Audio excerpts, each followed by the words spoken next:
Ici, on parle du Sentier international des Appalaches. Moi, c'est la section Côte de Gaspé. Donc, section Côte de Gaspé qui part de Grande-Vallée jusqu'à la limite du Parc national Forillon. Puis, moi, j'entretiens une section avec d'autres bénévoles de 8 km. Chaque section du sentier ou plusieurs sections ont des parrains qui sont responsables de l'entretien. Donc, quand on dit responsable de l'entretien, on fait une inspection printanière en équipe. Après ça, on fait le balisage, donc toute la signalisation du sentier pour ne pas se perdre parce que ici, par exemple, il y a plein de chemins forestiers. Là. Si on n'est pas attentif, on peut marcher longtemps. Puis, on est responsable aussi quand il y a, par exemple, des arbres qui tombent à cause du vent ou des choses comme ça. Fait qu'on on doit aussi, quand c'est possible de le faire sécuritaire, d'utiliser des scies mécaniques, tout ça. Mais comme moi, dans ma section, j'ai 2 passerelles, donc ça, c'est à surveiller particulièrement. Cette année, c'est une très bonne année en termes de fréquentation du sentier. Puis la passerelle, c'est ça, c'est une passerelle qui a été organisée avec des sans pentures, donc avec des tôles. Mais on se rend compte qu'avec l'utilisation, les tôles ont commencé à lâcher. Donc, si on ne veut pas que les gens prennent une douche gratuite, l'eau n'est pas très chaude, fait qu'il faut remplacer un peu les pentures temporairement pour éventuellement, probablement, là, venir la sécuriser un peu plus pour l'année prochaine.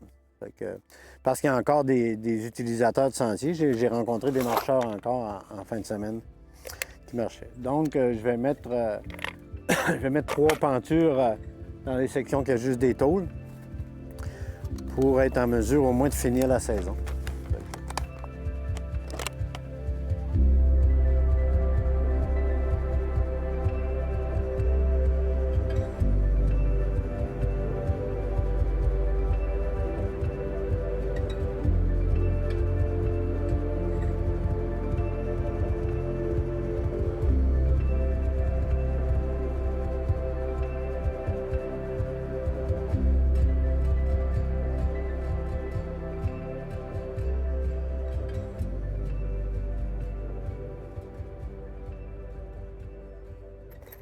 Moi, particulièrement, j'étais un matinal, fait que je fais beaucoup mon bénévole extérieur le matin. Belle forêt, belle couleur autour, on vient, c'est tranquille. Puis, c'est quelque chose qui se passe dehors. Quelqu'un qui aime le plein air comme moi, on est presque toujours à l'extérieur. Fait que non, puis c'est intéressant. Comme je le disais, cette année, belle utilisation du sentier, probablement à cause de la COVID.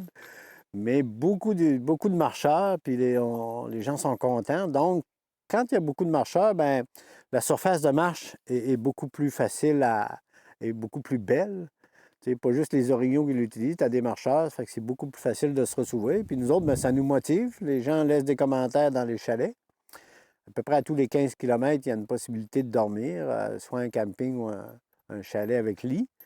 Puis, on voit les commentaires des gens. Les gens trouvent que le sentier est bien entretenu. Fait que ça nous donne une motivation. Puis, on voit que ce qu'on fait, ça sert. Puis, étant moi-même un grand marcheur, un grand randonneur, fait que pour moi, ça, c'est un bénévolat qui me fait beaucoup de bien. Fait que je vais aller poser une première. On va faire la section la plus maganée de suite, là. Ce ne sera pas parfait, mais ça va être bon.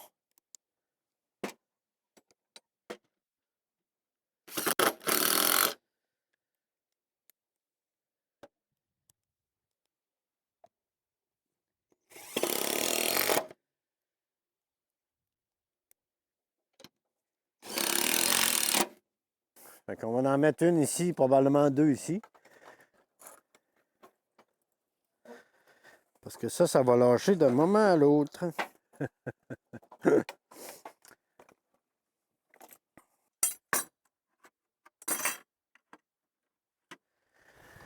Quand l'eau est haute au printemps, c'est un autre paire de manches.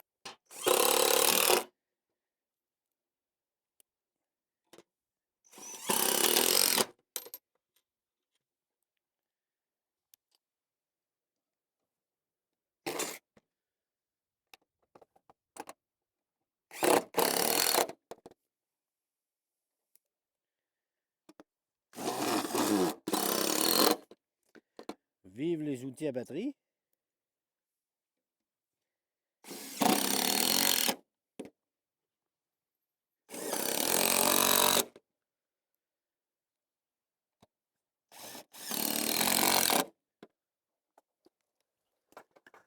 Bon, là, on va traverser. Ça va te faire un bout.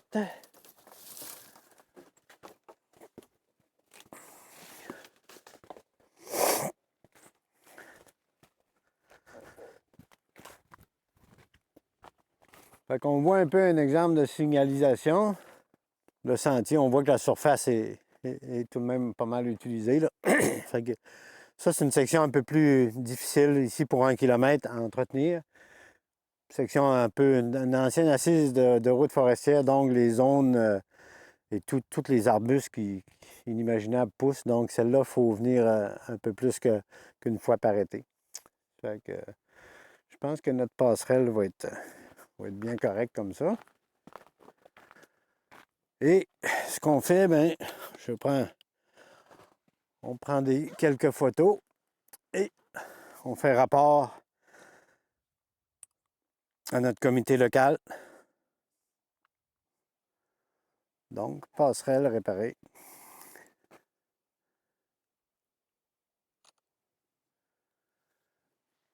Mission accomplie pour 2020. Pour ce sentier-là. Bon. On va s'assurer que tout est solide. On va faire une petite danse.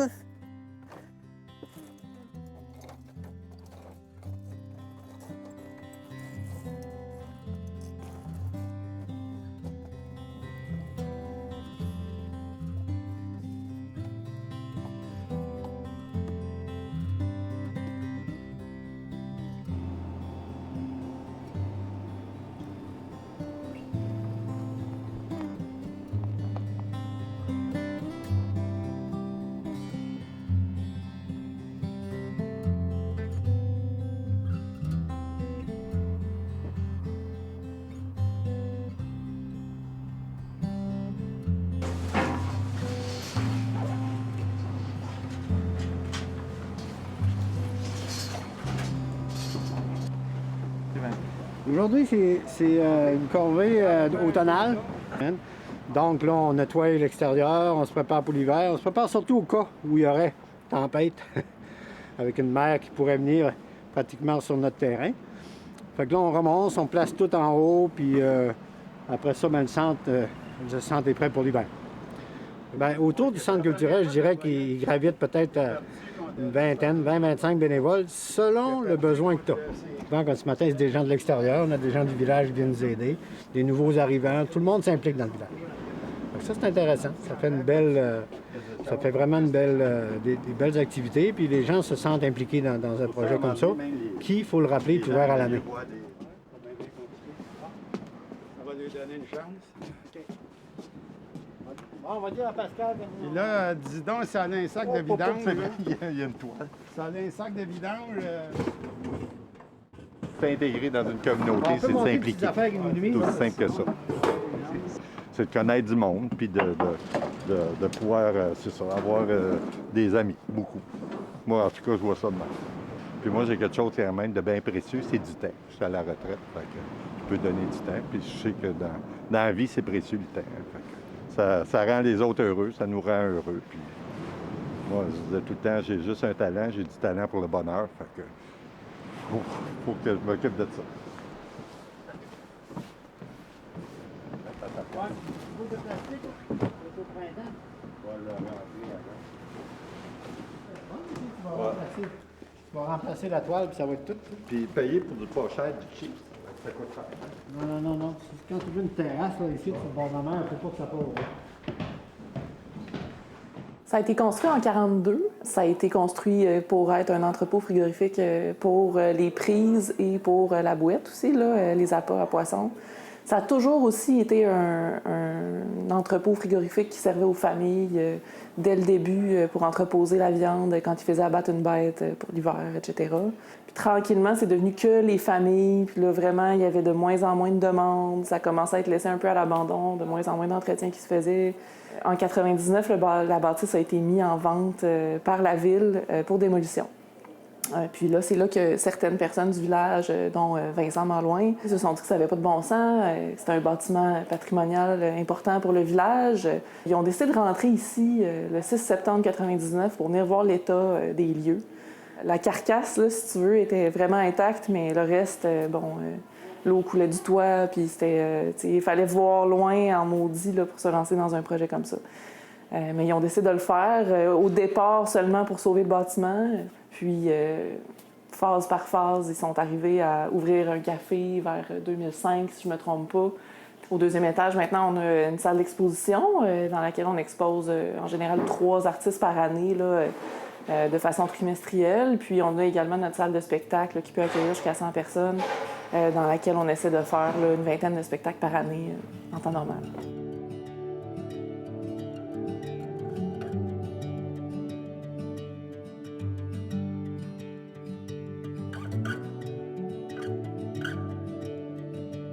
La communauté a toujours senti que ça leur appartenait un peu, le centre culturel Le Griffon, puis ils ont raison.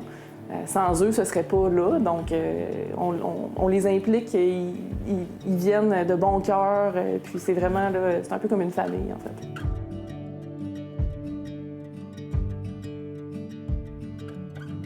Moi, c'est ça ma job, en fait. Là. Je suis au service d'une communauté, c'est comme ça que je le vois.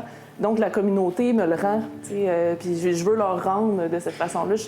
Je veux qu'ils se sentent impliqués, mais je veux qu'ils sentent vraiment là, le poids de leur implication, puis à quel point, moi, ça me permet de leur présenter des choses de qualité puis d'aller plus loin dans mes programmations. Ils sont absolument conscients de la part qu'ils ont ici, t'sais. Ils savent que sans eux, ce serait pas possible, mais ils prennent pas ça non plus pour acquis.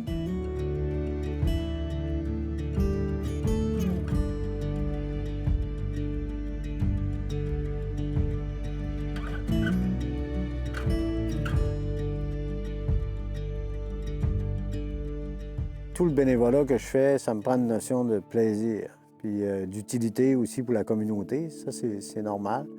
Ici, bien, on sait que, étant moi-même marcheur, la communauté des marcheurs, je sais que c'est bien apprécié d'avoir un sentier, puis de plus en plus utilisé, tant mieux. On récolte un peu le fruit du travail parce qu'il y a des années où c'était beaucoup moins utilisé, le sentier. Puis là, bien, on sent que avec la COVID, la difficulté d'aller marcher ailleurs, en Europe, où c'est très bien organisé, par exemple, bien, les marcheurs reviennent ici au Québec, puis ils découvrent un peu notre région par un chemin complètement différent. Fait que ça, c'est intéressant. Puis, et même moi, j'ai un projet l'année prochaine de marcher au moins une centaine de kilomètres dans le sentier. Fait que pourquoi pas?